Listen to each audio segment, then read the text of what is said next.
دوستو، مولا حسین پاک علیہ السلام نے کیا خوب فرمایا کہ جب تمہیں دنیا کے دکھ پریشانیاں یاد آ جائیں اور تمہیں ستائیں اور تم دنیا کے دکھ اور پریشانیوں کی وجہ سے تنہا رہ جاؤ تو کیا کرو؟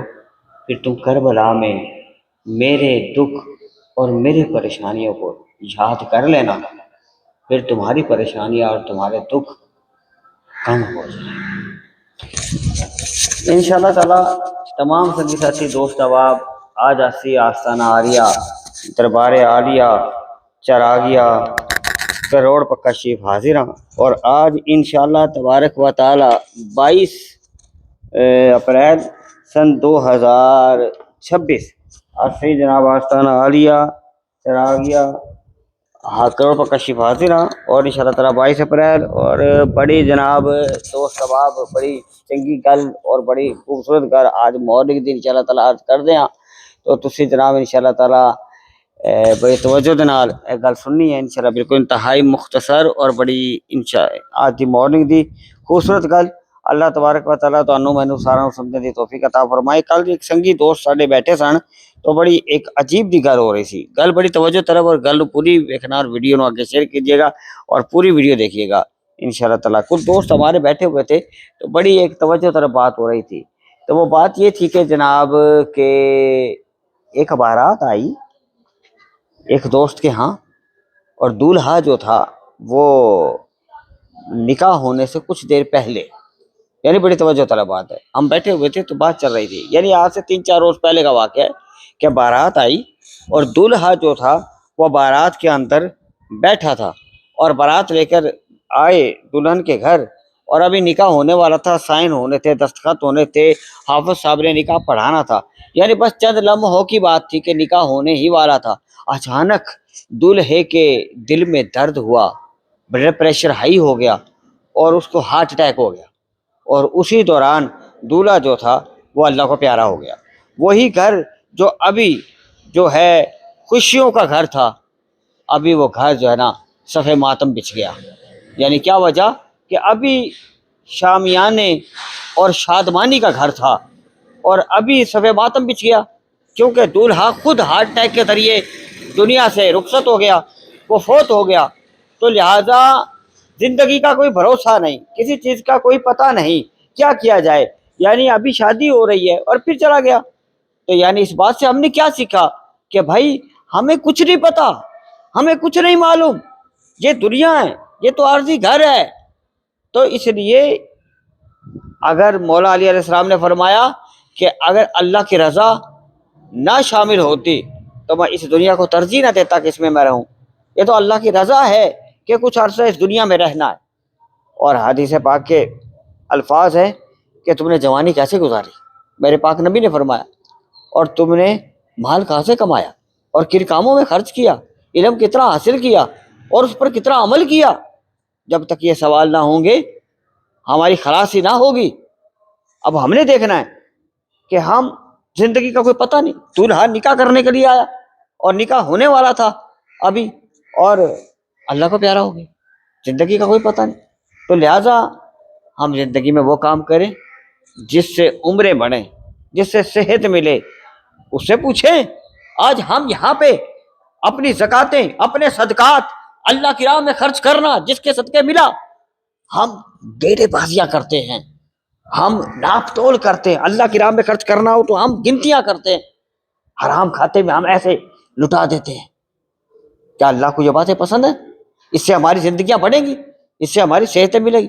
ہسپتال کے باہر جو بندہ موجود ہے، جو لواحقین موجود ہیں، اور جو ایڑیاں رگڑ رہا ہے، کوئی ٹی بی کا مریض ہے، کوئی ٹیومر کا مریض ہے، کوئی شوگر کا مریض ہے، کوئی کس چیز کا مریض ہے، اور ہسپتالوں میں ایڑیاں رگڑ رہا ہے، ٹیسٹ پہ ٹیسٹ ہو رہے ہیں، اس سے جا کے پوچھیں کہ بھائی آپ کی جائیداد یہاں پہ ہمیں دے دو، آپ کا سارا بینک بیلنس دے دو، آپ کی ساری عمر کی کمائی دے دو، ہم آپ کو صحت دیتے ہیں۔ وہ کہتا ہے ایک لمحہ نہ گزرے میری ساری دولت لے لو، میرا ساری جائیداد لے لو، میری گاڑیاں بنگلے لے لو، لیکن مجھے کچھ لمحے کے لیے صحت دے دو۔ اس سے پوچھیں جو ایڑیاں رگڑ رہا ہے کہ صحت کیا چیز ہوتی ہے۔ حضرت موسیٰ علیہ السلام اللہ کی بارگاہ میں گئے تو پوچھا کہ مولا کس سے کیا دعا کروں، تو پوچھا تو اللہ پاک نے فرمایا کہ موسیٰ دعا کرنی ہے تو صحت کے لیے دعا کر. اور مولا علی علیہ السلام فرماتے ہیں کہ تم اپنی دن کا آغاز صدقے سے کرو, اللہ تمہیں 70 بیماریوں سے شفا دے گا. کیا ہم ایسا کرتے ہیں؟ ہم سنتے ہیں, کیا کرتے ہیں؟ نہیں, ہم نیکی کے کام میں خرچ کرنے کے لیے ناپ تولنے کرتے ہیں. اوہو مسجد میں اتنا دے دیا, آستانوں پہ اتنا دے دیا, دربار پہ اتنا دے دیا, مدارس میں اتنا دے دیا, اس غریب کی اتنی مدد کر دی. نہیں نہیں نہیں, ہمارا بجٹ نہیں پڑ رہا, ہمارا بجٹ نہیں پڑ رہا. ابھی آپ بیمار ہو جاتے ہیں, ابھی آپ کو ٹی بی لگ جاتی ہے, ابھی آپ کو کچھ ہو جاتا ہے تو سارا بجٹ آ جاتا ہے, ابھی آپ کے کوئی اور مسائل ہو جاتے ہیں تو سارا بجٹ آ جاتا ہے. تو یہ تمام چیزیں ہم نے دیکھنی ہے. جبکہ اللہ فرماتا ہے, میرے پاک نبی فرماتے ہیں کہ جوانی کیسے گزاری, مال کہاں سے کمایا, کن کاموں میں خرچ کیا. اگر ہم اللہ کی راہ کے اندر اللہ کے دیے سے خرچ کریں گے تو ہماری عمریں بھی بڑھیں گی, ہمیں صحت والی زندگی بھی ملے گی. اور اگر ایسا نہیں کریں گے, اللہ کو راضی نہیں کریں گے, تو پھر اچانک ابھی تو یہی تھا, کل کیا ہوا. اللہ ہمیں بری موت سے بچائے, اللہ ہمیں نیکی کی ہدایت دے, ہمیں کسی کا دل نہ توڑیں, کسی کی دل آزاری نہ کریں. ہماری زندگی کرپشن پر ہے, جھوٹ پر ہے, حسد پر ہے, چولی پر ہے. ہم نمازیں پڑھ لیں, روزے رکھ لیں, حج کر لیں, کچھ کر لیں, لیکن اگر ہماری زندگی جھوٹ پر ہے, حسد پر ہے, تو پھر کیا ہوگا کہ ہمیں وہ نیک کام کسی کام نہ آئیں گے. وہ ہمارے کام, وہ حج زکاتیں ہماری کسی کام نہ آئیں گی, وہ نمازیں کسی کام نہیں آئیں گی. اگر کرپشن پر ہماری زندگی جھوٹ پر مبنی ہے, دل سے راستے نکالیں, دل سے ایک دوسرے سے محبت کریں, ایک دوسرے سے پیار کریں, خلوص کریں, ایک دوسرے کے راہ ہموار کر دیں, کھول دیں. تنگ دستی دین کا نام نہیں ہے, تنگ دستی روحانیت کا نام نہیں ہے, تنگ دستی تصوف کا نام نہیں ہے. یہ تو کھلے دل کی بات ہے, یہ تو اظہار کی بات ہے, لٹانے کی بات ہے, سخاوت کی بات ہے. کربلا میں امام علی مقام نے اپنا خاندان لٹا دیا, اپنا خاندان لٹا دیا, سب کچھ قربان کر دیا, مگر کسی کا دل نہیں توڑا, کسی کے لیے دل کو تنگ نہیں کیا. اپنا سب کچھ, مہمان آیا کھلایا پلایا سلایا کرایا دیا, کیا کچھ اظہار قربانی ان کی رب تعالیٰ نے قرآن میں فرما دیا, وَيُطْعِمُونَ الطَّعَامَ عَلَىٰ حُبِّهِ مِسْكِينًا وَيَتِيمًا وَأَسِيرًا.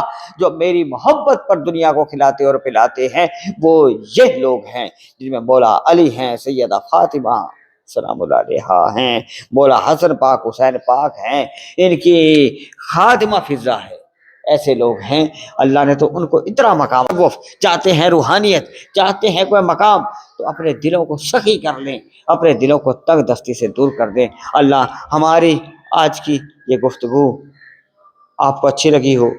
22 اپریل سن 2026 آستانہ عالیہ دربار عالیہ چراغیہ کروڑ پکاشی سے ہونے والی اس گفتگو کو آگے شیئر کیجیے گا, اور اس پر اللہ مجھے بھی اور آپ کو بھی عمل کی توفیق عطا فرمائے. اگلی ویڈیو میں پھر انشاءاللہ ملاقات ہوگی. اللہ ہمیں ان ملفوظات پر اللہ تبارک و تعالی جو صوفیہ نے فرمائے, جو میں نے آپ تک عرض گزار کیے, اللہ تبارک و تعالی اس پر مجھے بھی اور آپ کو بھی عمل کی توفیق عطا فرمائے. مارننگ کی خوبصورت بات تھی, آگے شیئر کیجیے گا. اگلی ویڈیو میں انشاءاللہ تعالی چراغیہ زمردیہ آفیشیل پیج یوٹیوب پر انشاءاللہ پھر حاضر ہوں گے. اللہ تبارک و تعالی ہم سب کی یاد اپنے بارگاہ میں